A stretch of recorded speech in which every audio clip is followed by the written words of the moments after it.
Baik, Tribuners, kita ke berita olahraga.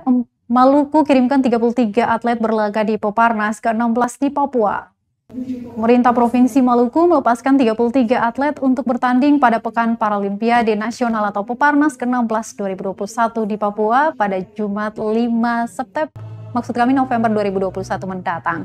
Gubernur Maluku Murad Ismail dalam sambutannya yang dibacakan pelaksana harian Sekretaris Daerah Maluku Satlile menyampaikan, para atlet penyandang disabilitas itu merupakan patriot olahraga yang siap mengharumkan nama tanah raja-raja di kancah nasional.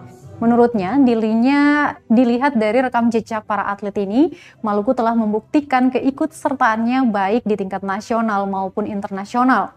Sebut saja atlet Paralympic Games yakni Adios Astan dan Alvin Sesa yang baru kembali dari Tokyo setelah bertanding di ajang tersebut. Dia meminta agar para atlet ini selama bertanding terus menjaga sportivitas dan tidak merasa berkecil hati dengan segala keterbatasan fisik yang dimiliki. Diketahui Tribuners, 33 atlet ini akan berlaga pada 6 cabang olahraga yakni tenis meja, bulu tangkis, renang, atletik, catur, dan menembak. Para atlet Papernas ini akan diberangkatkan dari Ambon atau telah diberangkatkan menuju Makassar pada hari Senin tadi dan tiba di Papua pada Selasa 2 November 2021.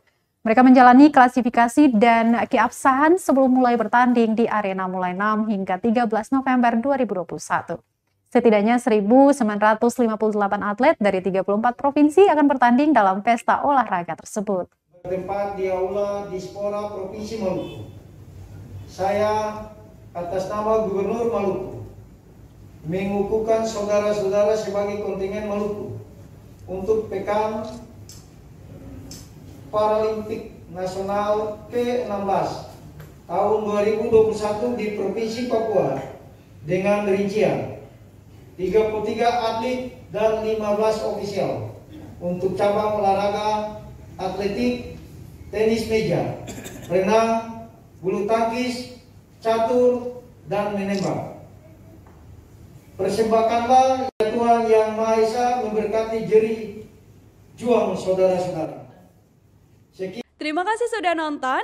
Jangan lupa like, subscribe, dan share ya.